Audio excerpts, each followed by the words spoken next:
የተከበራችሁ ተመልካቾቻችን መረጃዎቻችንም አሁንም እንደቀጠሉ ነው።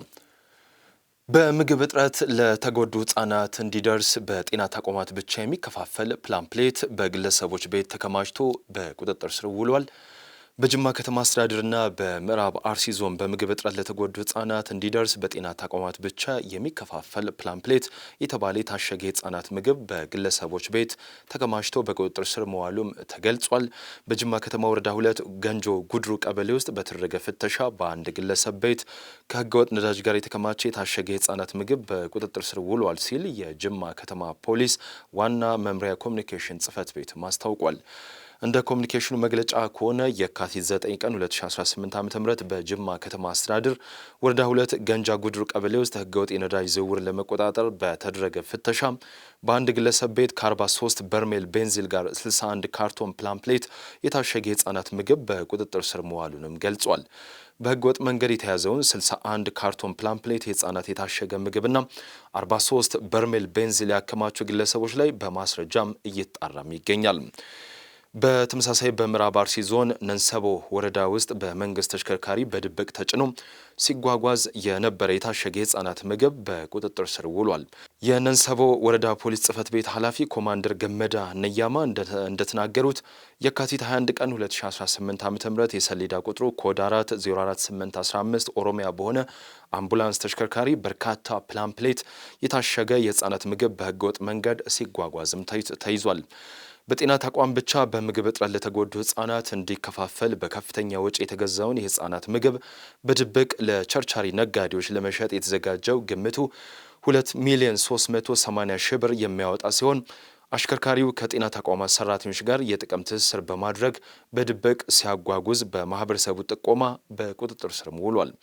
የመንግስት ተሽከርካሪ ለህገወጥ ተግባር መጠቀም ከፍተኛ ወንጀል መሆኑን የገለጹት ኮማንደር ገመዳ ነያሚ ፖሊስ የምርመራ መዝገቡን በማስረጃ አጠናክሮ ለፍትህ አካል እንደሚላክም ገልጿል ስትል ባልደረባችን ሰብል አበበም ዘግባለች።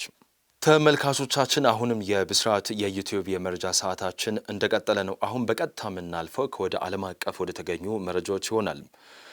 ሩሲያና ቻይና አሜሪካና እስራኤል በኢራን ላይ ያደረሱትን ጥቃት በመቃወም ዲፕሎማሲያዊ ድምፅ እያሰሙም ይገኛሉ ተብሏል። ሩሲያና ቻይና አሜሪካና እስራኤል በኢራን ላይ ያደረሱትን ጥቃት በመንቀፍ ሞስኮ ቴሄራን የኒውክሌር ጦር መሳሪያ እየሰራች ስለመሆኗ ምንም አይነት መረጃም አላየሁም ስትል ቤጂንግ ደግሞ የጋራ ጥቃቱን በአስቸኳይ እንዲያቆሙም ጠይቃለች። የቻይና የውጭ ጉዳይ ሚኒስትር ዋንጊው ለእስራኤል አቻቸው ጌዲዮን ሳር እንደገለጹት ከሆነ በኢራን ላይ የተፈጸመው ጥቃት በዋሽንግተንና ቴሄራን መካከል የተደረገው ድርድር የእስራኤል የደህንነት ስጋቶች ለመፍታት ከፍተኛ መሻሻል እያሳየም ነበር ሲሉ የቻይናው የውጭ ጉዳይ ሚኒስትር በመግለጫውም ገልጿል። ታዲያ በሚያሳዝን ሁኔታ ይህ ሂደት በወታደራዊ እርምጃም ተቋርጧል። ቻይና በእስራኤልና ዩናይትድ ስቴትስ በኢራን ላይ የሚሰነዘረውን ማንኛውም ወታደራዊ ጥቃት ትቃወማለች ሲሉ ዋንጊው ለእስራኤል የውጭ ጉዳይ ሚኒስትር በስልክ ባደረጉት ቆይታ ተናግሯል ሲል ሚኒስትሩም ገልጿል። ቻይና ተጨማሪ መባባስና የግጭቱን ከቁጥጥር ውጭ መሆን ለመከላከል ወታደራዊ እንቅስቃሴዎች በአስቸኳይ እንዲቆምም ትጠይቃለች ሲሉ ዋንግ አጽንኦት ሰጥተው ተናግሯል። ኃይል ችግሮችን መፍታት አይችልም፣ ይልቁንም አዲስ ችግሮችንና ከባድ የረጅም ጊዜ ውጤቶችን ያስከትላልም ብሏል። የቻይና ውጭ ጉዳይ ሚኒስትር እንደገለጸው ሳር በኢራን ውስጥ የቻይና ሰራተኞችንና ተቋማትን ደህንነት ለማረጋጋት ተጨባጭ እርምጃዎችን ለመውሰድ ከዋንጊው የቀረበውን ጥያቄ እስራኤልም ተስማምታለችም። በመጨረሻም እስራኤል የተመለከተ ጉዳይ እንንገራችሁ። እስራኤል የኢራን ጠቅላይ መሪ አሊ ካሚኔን የሚያወድሱ ጽሑፍ በማህበራዊ ሚዲያ ላይ አጋርቷል ያለችውን የህግ ባለሙያ በቁጥጥር ስር አውላለችም። የእስራኤል ፖሊስ በዌስት ባንክ ኢራንን ደግፈዋል በሚል የተከሰሱ 4 ሰዎች ከኬብሮን መያዙን አስታውቋል። ግለሰቦች 3 ወንዶችና አንዲት ሴት ሲሆኑ ለኢራን የምስጋና ቃላት፣ የሐዘኔታ፣ የአመፅ ድርጊቶችን ማበረታታትና ከጠላት ድርጅት ጋር መስራት የሚችሉ ክሶች ቀርበዋል ሲል የእስራኤሉ ፖሊስም አስታውቋል።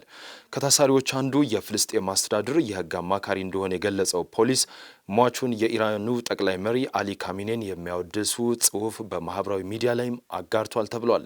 አሜሪካና እስራኤል በኢራን ላይ የጀመሩት ጦርነት የዓለምን የአቅርቦት ሰንሰለት እያስተጓጎለ ሲሆን የመርከብ ጭነት አስፈላጊ በሆነው የሆርሙዝ ወሽመጥና የአየር የጭነት አውሮፕላኖች በመካከለኛው ምስራቅ የአየር ክልል በመዘጋቱ ምክንያት ተስተጓጉሏል ተብሏል። በሲራኩስ ዩኒቨርሲቲ የአቅርቦት ሰንሰለት ፕሮፌሰር የሆኑት ፓትሪክ ፔንፊልድ ለኤፒ ዜና ወኪል እንደገለጹት ይህ በተለያዩ የሸቀጦች አቅርቦትና ዋጋ አሰጣጥ ላይ ተጽዕኖ በተለይ ግጭቱ ከቀጠለ አስከፊ ይሆናል ሲሉም ተደምጧል። የማጓጓዣ መረጃን የሚከታተለው ክላርክሰን ምርምር በባህረ ሰላጤ ውስጥ ወደ 3200 የሚጠጉ መርከቦች ወይም 4% የዓለም የመርከብ ቶን ከስራ ውጭ ሆነዋልም ብሏል። ይህ በእንዲህ እንዳለ ወደ 500 የሚጠጉ መርከቦች ወይም 1% የዓለም ጭነት በአሁኑ ጊዜ ከባህረ ሰላጤ ውጪ በተባበሩት አረብ ኤምሬትስና ኦማን የባህር ዳርቻ ወደቦች ይጠብቃሉ ሲል ድርጅቱም ገልጿል። የተከበራችሁ ተመልካቾቻችን የዕለቱ የብስራት የዩቲዩብ የመረጃ ሰዓታችን የተከታተላችሁት ይመስል ነበረ። መረጃዎችን እየነገርኳችሁ እኔ ሰላማዊ ንጋሲ ከመላው የስቱዲዮ ባለሙያዎች ጋር የጋራ ቆይታ አደረግን። ሰላም።